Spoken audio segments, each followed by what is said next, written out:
A very good evening and welcome to Primetime News here on TV1. You're joining me, Devi Paldano.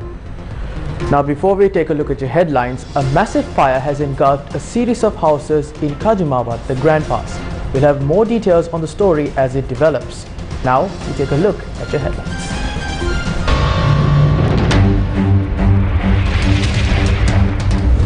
Lower-level discussions with China on debt restructuring have commenced, says President. Another generator at the Dormitory power plant fails. Scheduled power outages extended to 3 hours. Crude oil stocks are substandard. Sulfur composition in furnace oil consignments too high. Thermal power plants also in crisis. Did an SLPP Pradeshya Sabha member betray his party? Tensions flare at the 4 Gravats Pradeshya Sabha.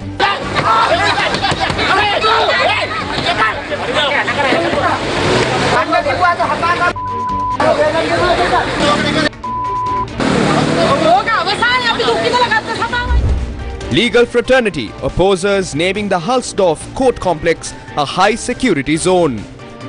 කරුණාකරලා මේ නීතියවත් කරන්න කියලා ඉල්ලනවා නැත්නම් සමස්ත වැඩ වර්ධනයකට නීති ප්‍රජාව එකතු කරනවා කියන සහතිකය අපි දෙනවා තමුන්නාසලා.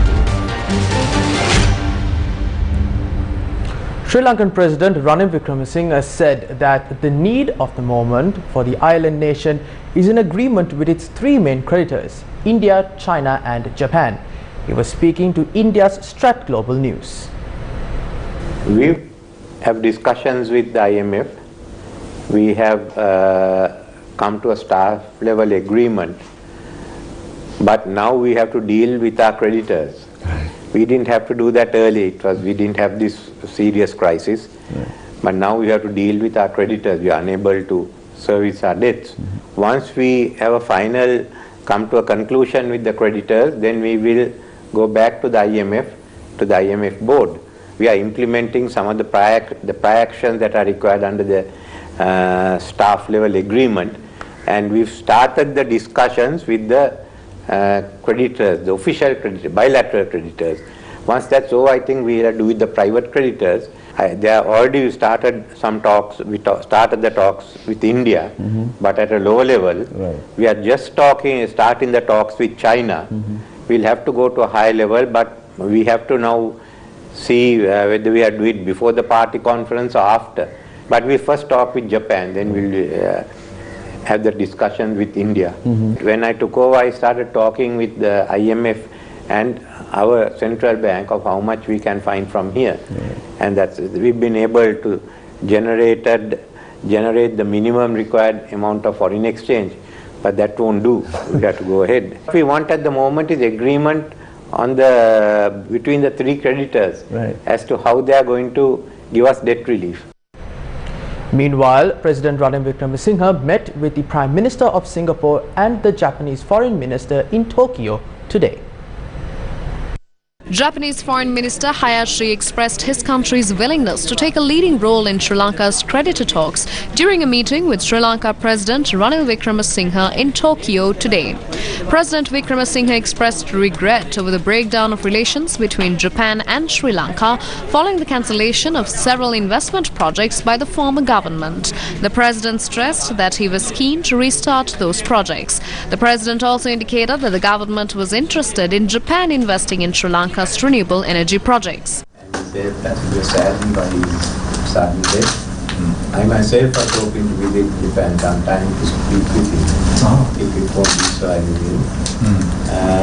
But it also has become an occasion when we come here, Japan-Sri Lanka relations in the last 2-3 years, to the Prime Minister and to Imperial Majesty. It is very, very unfortunate it took place, but all the parties in Parliament or the view should not have taken place.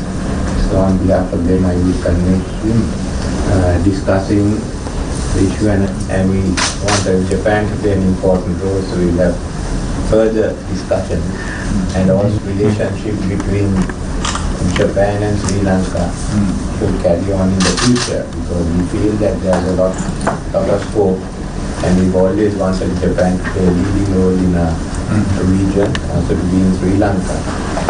And I hope that we can build more further on what Prime Minister Abdi has done when he was Prime Minister in 2019. President Ranil Wickremesinghe met with the Prime Minister of Singapore in Tokyo today and said his priority was to bring into effect the free trade agreement with Singapore. Japan honored slain former Prime Minister Shinzo Abe today at the first state funeral for a former premier in 55 years with flowers, prayers and a 19-gun salute. Prime Minister Ranil Wickremesinghe attended the state funeral of former Japanese Prime Minister Shinzo Abe at Nippon Budokan in Tokyo today. The ceremony was attended by multiple world leaders who joined in paying their respects to Abe.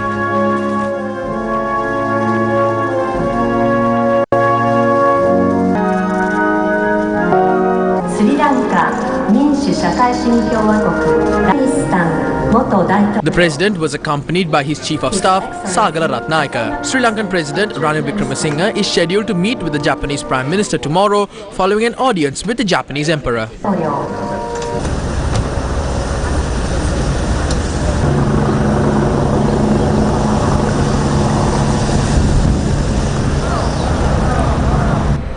Sri Lanka's energy regulator permitted to extend the daily power cut for Tuesday to 3 hours as another generator at the Norachole power plant failed. The PUCSL, however, said the daily power cuts would return to 2 hours and 20 minutes from tomorrow. The Norachole coal power plant comprises 3 generators and each one generates 300 megawatts with a combined output of 900 megawatts to the national grid. The electricity required for the operations of the power plant is obtained from these generators and thus a total of 810 megawatts of electricity is added to the national grid. Generator 2 at the coal power plant is already out of service for essential maintenance. Earlier today, generator 3 of the coal power plant failed, resulting in only 270 megawatts of electricity being added to the national grid. We will have to use alternatives to recover the loss, and since we are receiving fuel, we will have to extend the power cuts to 3 hours today. Tomorrow we will return to 2 hours and 20 minutes as a daily power cut. The required amount of naphtha and diesel were delivered. The daily power cuts will return to 2 hours and 20 minutes tomorrow. naphtha ප්‍රමාණය diesel ප්‍රමාණය මේ වෙන වෙලාවට ලැබිලා තියෙනවා. හෙට දිනේ නැවතත් පැය 2යි විනාඩි 20කට යෑමේ හැකියාව තියෙනවා. Sri Lanka's energy regulator has approved for the Ceylon Electricity Board to purchase power from private plants until Norachole power plant is restored. Minister of Power and Energy Kanchana Wijesekara said the Ceylon Petroleum Corporation will provide the necessary diesel, naphtha and furnace oil requirements to the CEB to maintain power generation without extending power cuts. However, the CEB Engineers Union notes the electricity generation is in a crisis situation. Fuel required for the furnace power plants is sufficient for 3 days. We can also tap another 760 megawatts of electricity from power plants that operate on crude oil. However, the water capacity at hydropower plants is dropping. We plan to use these hydropower plants at their maximum capacity. There was a breakdown at the Lakshapana power plant and it was not added to the grid. We need coal by the 20th of October for the Norachole coal power plant.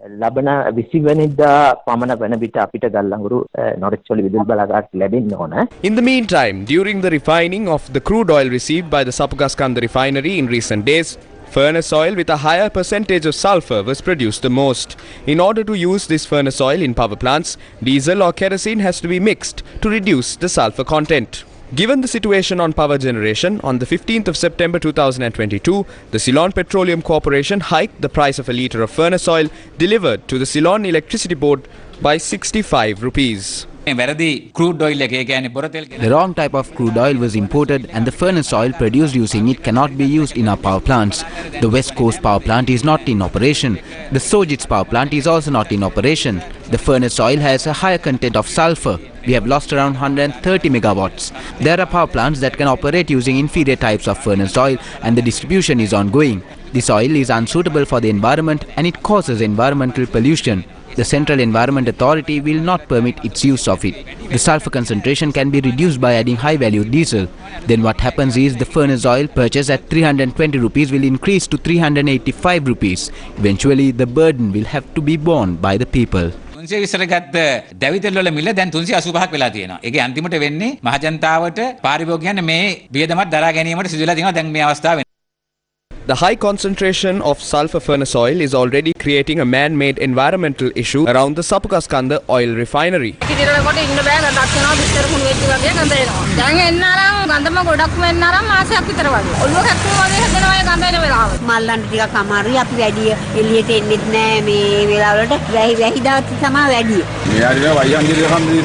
The chairman of the Biyagama Pradesh Sabha filed a complaint with the Central Environment Authority over the matter. The order is unbearable, and since the people make complaints, I filed a complaint with the Central Environment Authority. The CEA also conducted an inquiry. What we smell is sulfur. This is an issue to the entire area. Trade unions noted that authorities went ahead with the questionable crude oil imports, disregarding the concerns raised by them. Operational employees warned that the crude oil contained a high concentration of sulfur. Disregarding these concerns, multiple shipments were imported. Since Ural's crude was imported, it has posed an issue on electricity generation as well. CEB power plants and private power plants have rejected the fuel as it contains high percentage of sulfur.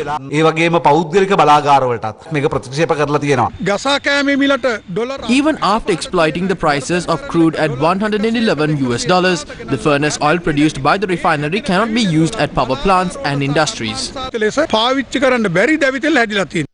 Consumer rights protection organizations allege that premeditated fraud is taking place in the energy sector. The daily crude oil requirement is 2,500 metric tons. As the demand for crude is low, they purposely shut down Lakshapana and the Norachole. Then crude has to be purchased for the West Coast, Kalanitissa, Sapugaskanda and barge-mounted power plants. A committee needs to be appointed to investigate who imported Ural's crude and who made profits from it. 2 generators in Norachole are out of order. The supply of coal is also uncertain. There is also a question about the use of crude oil with a high percentage of sulfur refined from inferior crude in power plants.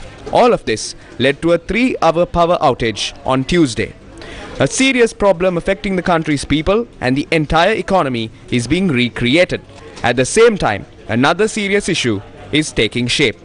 Do you remember the crude oil tender? Do you remember how a cabinet paper was presented all of a sudden and measures were taken to avoid the tender, expressing concern about the economic crisis and stating that there is no one to accept long-term tenders on credit? Not only were measures taken to procure crude oil at a high price than the prevailing market prices, but the premium awarded to intermediaries was also at a high. In times of crisis, what should be done is to manage the crisis and operate in a manner that would benefit the people of the country. Concerns are being raised about the fact that the economic crisis is being used as a means of making undue profits for personal benefit. Views were expressed regarding the power crisis at a media briefing organised by the Samagi Jana Balawegaya. The tender for the importation of coal caused a great controversy in society. There were rumours that they were preparing to obtain commissions under the guise of crisis management. They had to cancel the tender accordingly. We know that about 40% of Sri Lanka's electricity generation is done by 3 power plants in Norachole. So, there is no coal available for it as of today. Now the minister is saying that he can bring in the 21 vessels that are left over from last year's order, but he cannot bring them. There is no money to bring them because we saw last week that 4 vessels that transported fuel were docked at the harbour. They have failed to pay demurrage. Then the first question is why those ordered last year have not been delivered. When a crisis like this arises, when the power plant is down like today, when trade unions warn the duration of power cuts has to be increased in the future from 8 to 10 hours, they are planning to carry out spot purchases for emergency purchasing. They are aiming to loot more money. Is that their plan? That is our concern. spot buying වලට හදිසි මිලදී ගැනීම කියලා ඉවරලා තව ගාණක් ගහන්නද set වෙන්න කියන ප්‍රශ්නය අපිට තියෙනවා. Yesterday, Newsfirst reported that Sri Lanka Railways decided to reduce the speed of trains operating along the western coast. Today, a train accident caused damages to official quarters in Dormitory.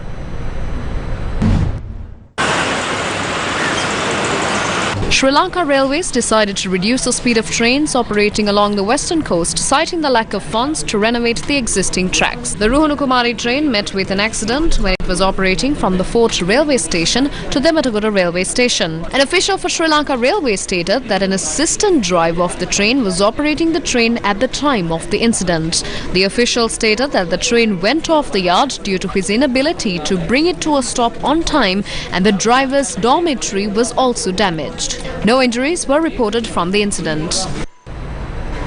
The human-elephant conflict in Sri Lanka continues to affect both man and creature each passing day. Yet another untimely death owing to the conflict was reported from Anuradhapura.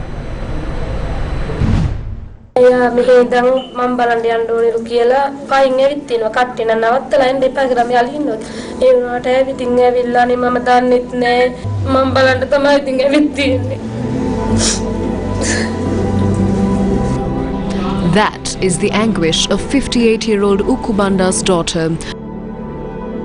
Ukubanda lost his life while on his way to visit his daughter and grandson. He had left home around 7 last night. Little did he know that this journey would be his last.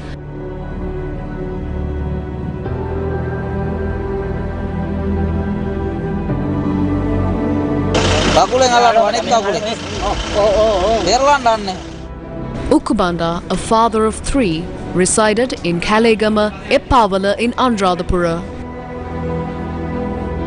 Just 4 hours prior to Ukubanda's demise, a wild elephant had claimed the life of another at a village situated close to Kalegama. The victim had been collecting firewood in the Yodaala reserve.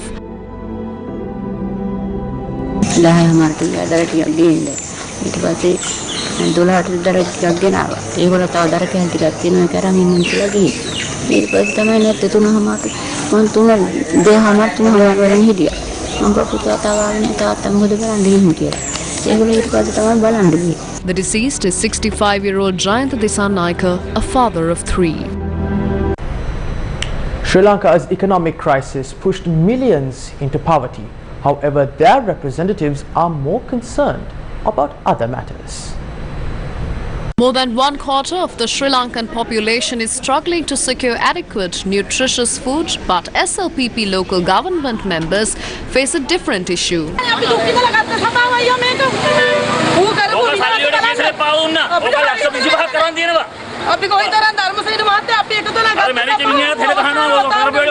The grief of the members of Podujana Peramuna of the 4 Gravats Pradeshya Sabha and Gangawata Korale Pradeshya Sabha in Kandy is that the United National Party got the chairmanship as a result of 1 vote by one of the SLPP members.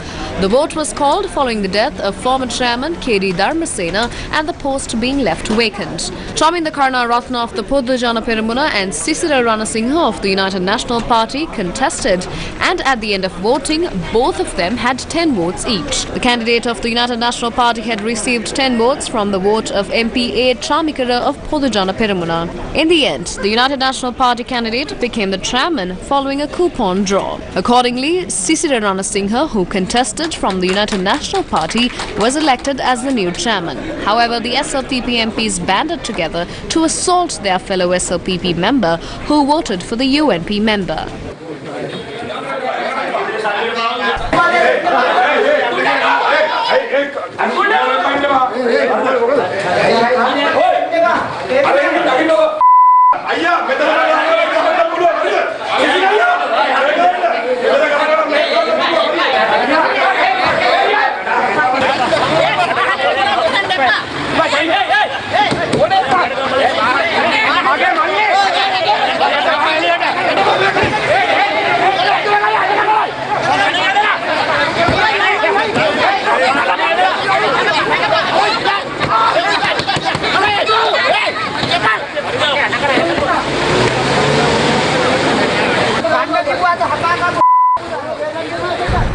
A local government member from the ruling faction was arrested over the Tambutegama bank heist. A Sri Lanka Podujana Peramuna local government member was arrested over the 20 million rupee bank heist in Tambutegama. Sri Lanka police said that a Sri Lanka Podujana Peramuna local government member from the Rajanganaya Pradesh Sabha was arrested for aiding and abetting in the crime. The suspect is a 44-year-old resident from Rajanganaya. All suspects arrested over the crime were remanded till the 10th of October 2022. We're going in for a short commercial break. Stay tuned for more of the very latest. News First, main sponsor. Anka eke arakshita iti gini petti. Surya gini petti.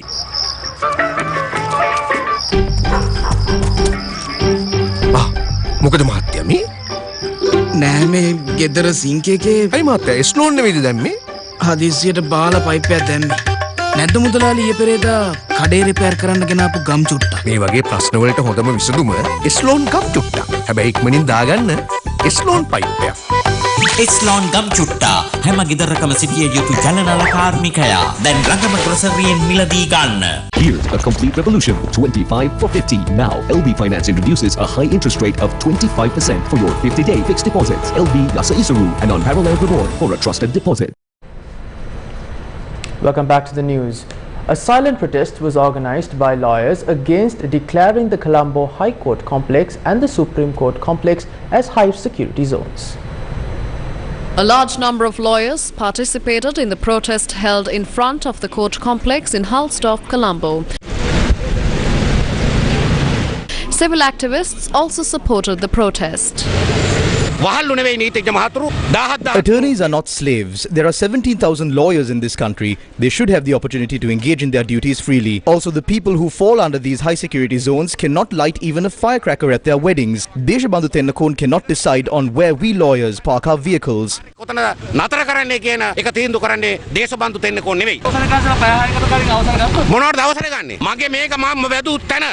do I have to take permission? This is where I learned my profession. I have been here for 28 years. And why do I have to get permission to enter this premises? We informed Ranil Wickremesinghe to reverse this. We informed Ranil Wickremesinghe that we are going to come to meet you. If you don't withdraw this, the legal fraternity of this country will go on strike. We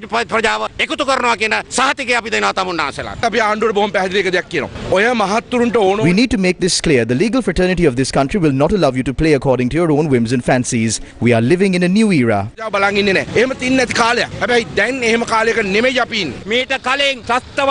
We saw how they implemented draconian legislation like the Prevention of Terrorism Act to suppress the right of speech of the people, but everyone tried and failed. Therefore, there's no difference with Ranil Wickremesinghe either, because instead of listening to the woes of the people, if he is trying to answer those woes with suppression, the people will stand against it.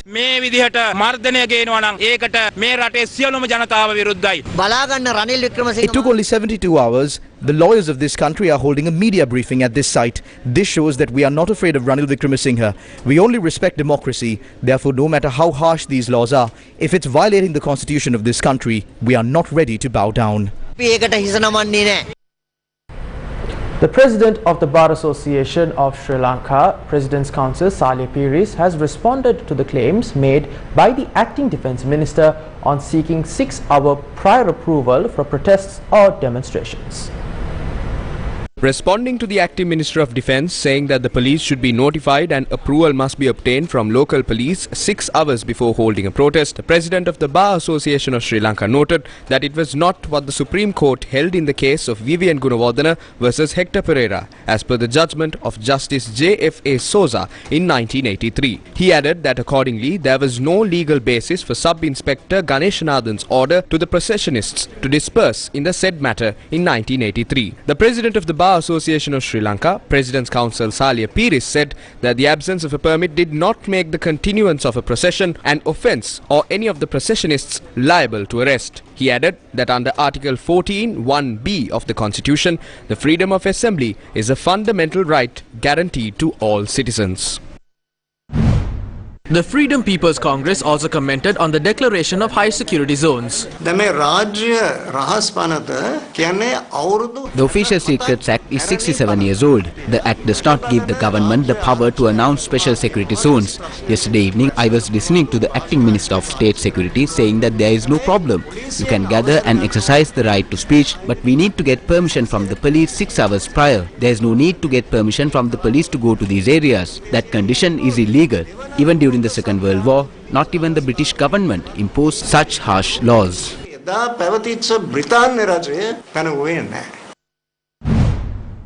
Meanwhile, leader of the opposition Sajid Premadasa says that a people-friendly movement will be launched to stop the suppression of activists. Children are fainting without food. What is the government doing? They are assaulting those who take to the street until they pass out. Instead of employment opportunities for the youth, this government is implementing shady coal deals. Everyone must get ready. The time has come to end the vacation. We need 113 of our own. We are not ready to play this political game in Parliament. We are not ready to engage in opportunistic politics. Our program is a people-friendly journey. Get ready for a common journey. Now, as we mentioned previously in the bulletin, the fire brigade rushed a dozen fire engines to battle a massive fire that engulfed the Kajimawata area of Grand Pass, Colombo 14 this evening.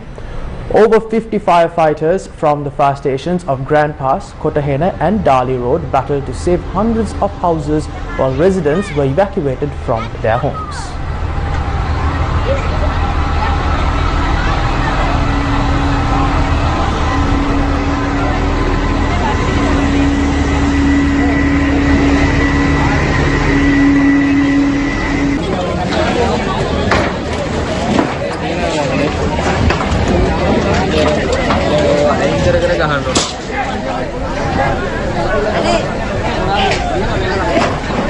I'm right here in Kajimawata in Grand Pass where a massive fire engulfed many houses here in this area, and right now the fire brigade, including more than 12 fire trucks and more than 50 firefighters, were able to contain this fire. So far there have been no reports of any casualties or injuries. This is the update we have here in Grand Pass. Stay tuned for News First on our social media platforms. We will bring you the latest of this incident. For the News First, I'm reporting to you from Kajimawata in Grand Pass. We will bring you continuous updates as the story develops. Now, moving on with the bulletin, multiple factions have started to call for elections by dissolving Parliament.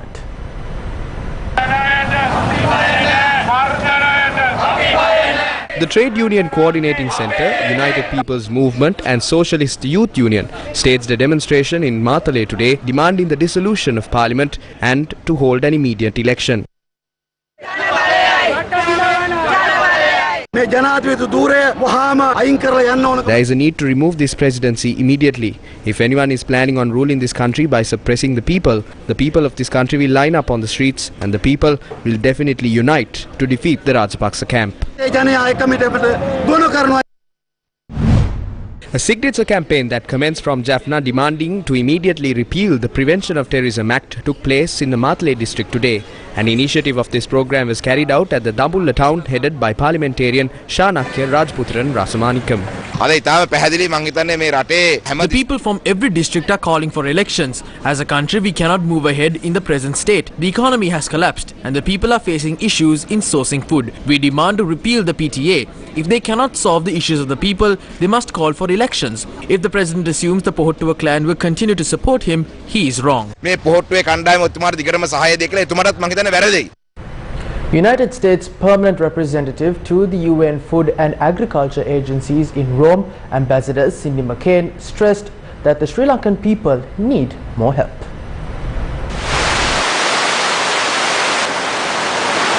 United States Permanent Representative to the UN Food and Agriculture Agencies in Rome, Ambassador Cindy McCain, accompanied by US Ambassador to Sri Lanka, visited a primary school in Kuliapitiya today to inspect a home garden supported by the Food and Agriculture Organization of the United Nations.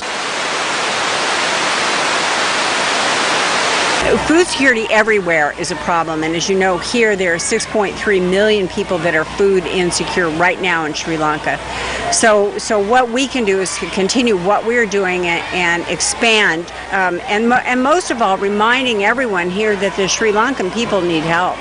And even though we have a war in Ukraine and lack of food in Ukraine, there are other countries like Sri Lanka that need help, and so we have not forgotten any of them. And so we're here to stay and here to help. United States Permanent Representative to the UN Food and Agriculture Agencies in Rome, Ambassador Cindy McCain, and the group visited the Temple of the Sacred Tooth Relic in Kandy this afternoon. They were welcomed by the Diyavadana Nilame Pradeep Nilangadala. After obtaining blessings, the group observed the Rajavasala located at the premises.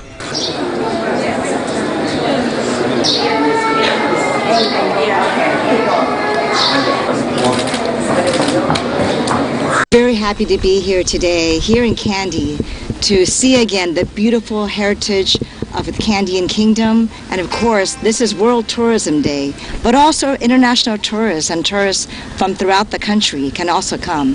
And to be able to bring tourism also back to Sri Lanka. Today marks World Tourism Day, and the theme for this year is Rethinking Tourism. Sunny beaches, exotic wildlife and lush nature make Sri Lanka an all-in-one experience. This year, the local tourism industry ought to dive into a fresh perspective. Newsfirst Naveksha Gunasekara files this report.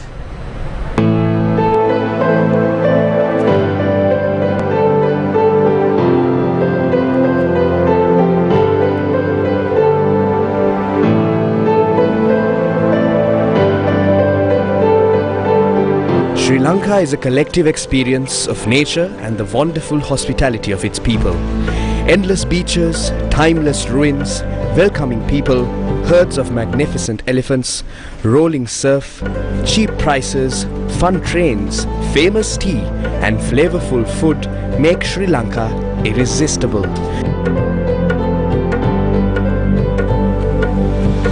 Sri Lanka's tourism industry, which suffered a massive collapse over the last 3 years, has shown some growth today. Tourism in Sri Lanka accounts for almost 12% of the country's GDP and is the third largest source of foreign exchange behind worker remittances and the apparel industry. The Sri Lanka Tourism Development Authority says that 47,293 foreign tourists visited Sri Lanka last July, but this figure decreased in August to 37,760 foreign tourist arrivals. As we celebrate World Tourism Day across the globe, the island nation that is nothing short of magnificent is currently facing its worst economic crisis. Now, the tourism sector has come to a complete standstill, and those who are involved in the tourism sector are now left helpless. Marco Polo once named Sri Lanka as one of the finest islands in the world. And let's hope that the pearl of the Indian nation will once again become the go-to destination of every tourist. Naveksha Gunasekara for Newsfirst. Sri Lanka's State Minister of Tourism said that the tourism sector in the country needs to be in a greater position than what it was before. This year's theme, Rural-Centric Tourism, is a unique celebration, particularly due to the emphasis being made towards small and medium entrepreneurs. And with this particular focus on rural revivals within the tourism industry of Sri Lanka. Celebrating the women in business of the female entrepreneur is another area I personally would like to highlight. Having said that, I believe it is now time to turn a corner and to build this industry to a position better than what it had ever been. A series of initiatives have been planned focusing on various sectors of the tourist industry of Sri Lanka. A complete overhaul of the operation has been undertaken, and with this to separately focus on tourist segments, whilst cultural tourism and entertainment. The Global Tourism Forum Sri Lanka 2022 took place at the Shangri-La Hambantota today in a bid to explore opportunities to boost tourism in Sri Lanka through collaboration, engagement and rethinking. Now in an update from the Kajimawata fire, it has been reported that no injuries have been reported thus far.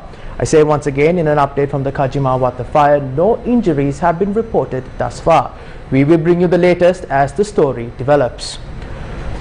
Now moving on to more local news. Sri Lanka's Ministry of Public Administration has noted that expressing opinions on social media by a public officer without following the proper provisions of the establishment's code is an offence. A statement noted that such offence shall lead to disciplinary action.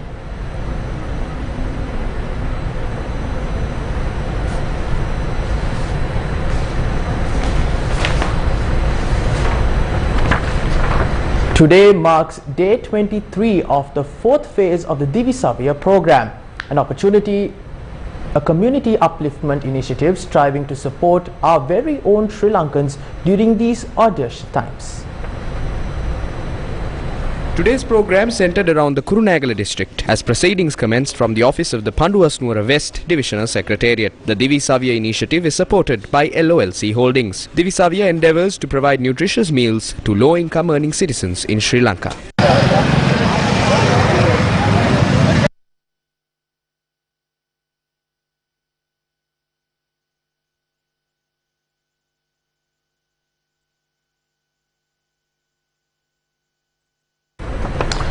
Now just taking a look at the Kajimawata fire once again, the fire brigade rushed down to battle a massive fire that engulfed the Kajimawata area of Grand Pass, Colombo 14 this evening.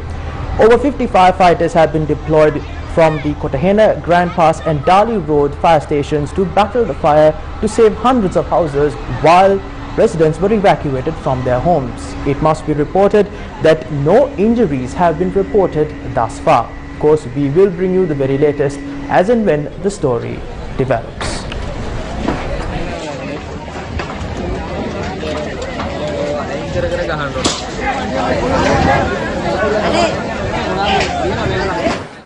Of course, let's now take a look at some international news.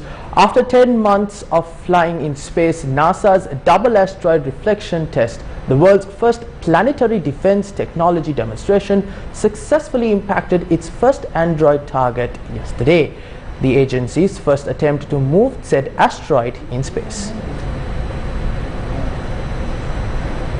Mission Control at the Johns Hopkins Applied Physics Laboratory in Laurel, Maryland announced a successful impact. As a part of NASA's overall planetary defense strategy, DART's impact with the asteroid Dimorphos demonstrates a viable mitigation technique for protecting the planet from an earthbound asteroid or comet if one were discovered. DART targeted the asteroid moonlet Dimorphos, a small body just 530 feet in diameter. It orbits a larger 2,560-foot asteroid called Didymos. Neither asteroid poses a threat to Earth. The mission's one-way trip confirmed NASA can successfully navigate a spacecraft to intentionally collide with an asteroid to deflect, a technique known as kinetic impact. Moving on to some more international news, Denmark has warned Nord Stream 2, the controversial gas pipeline from Russia, has begun leaking in the Baltic Sea, endangering naval traffic.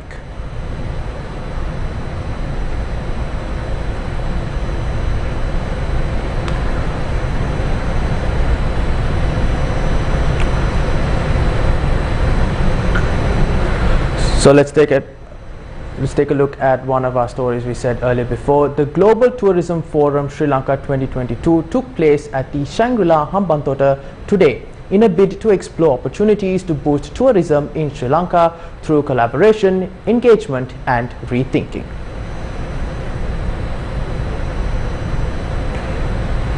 I have just been informed that before we move on to that story, we're bringing you more visuals from the fire that broke out at Kajimawata, the Grand Pass.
The visuals you just witnessed are visuals we received from the Kajimawata fire that broke out. Now moving on to one of our stories, the Global Tourism Forum Sri Lanka 2022 took place at the Shangri-La Hambantota today in a bid to explore opportunities to boost tourism in Sri Lanka through collaboration, engagement and rethinking. 74-year-old Raj cycled all the way from Colombo to Hambantota to kickstart the Global Tourism Forum Sri Lanka 2022. Global Tourism Forum Sri Lanka 2022 is a symposium on rethinking tourism in Sri Lanka and how stakeholders can be a part of the solution. And so for us, tourism is something that we've been doing for thousands of years. It's in our DNA. We are a nation that consists of all of the other nations in one. We have a mini Hawaii in Panama, Arugambe and Okanda. Some of the most beautiful beaches where the beaches meet elephants and elephants meet the surf. We have a mini Egypt in Anuradhapura, Polonnaruwa and Ampara at Rajagala. We have an Amazon at the Singharaja. We have the Scottish Highlands in the Central Hills. We have the Cape of Good Hope, some of the richest waters in the world in the southwest of Sri Lanka, where, by the way, we have the world's only resident blue whale population. We have 106 rivers that kiss the ocean every single day, making our oceans the richest, most fertile, prosperous waters perhaps in the world. And we have 530,000 square kilometers of that ocean that we can call our own, the Sea of Sri Lanka. We're not the teardrop of the Indian Ocean. We are the giants of the Sri Lankan Ocean. And unless we start rethinking the way we look at our own country, the rest of the world will not.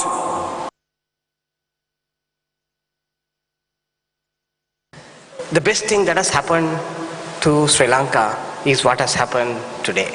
I know it's very sad. We're the only country in the world which has gone bankrupt in the last 10 years, I think. But I'm telling you, with a lot of responsibility, it's the best thing that has happened to this country. You'll never ever get a chance in a white paper to start life again. No country has ever got. No tourist board in the world has got this. We start life from zero. We are rich. We are not poor. This $51 billion that we have to pay is nothing. We are a very rich country. The other day, I was speaking to Salia Vikramasuriya, who happens to be doing the oil exploration, and he was saying that Sri Lanka has 2 pits in Manna with worth $200 billion, gas and oil.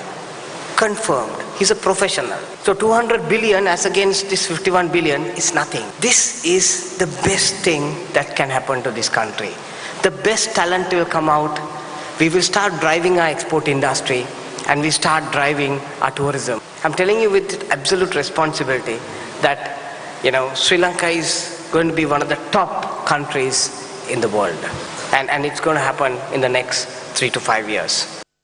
A panel discussion explored the many aspects of reviving tourism in Sri Lanka, and it featured Dr. Rajiv Meewakkala, the CEO of Lion Brewery, Gauri Ranjan, the director of Sun Match Company, Nalaka Amaratunga, CEO of Walkers Tours, and Krishni Samaravira, CEO of Summer Explorers. Dr. Rohana Tatukorala moderated the proceedings that led to a brainstorming session on tourism revival. And with that, we wrap up Primetime News here on TV1. For more news, log on to our award-winning website, that is www.newsfirst.lk. For the Newsfirst team, I'm David Paldano. Take care and good night.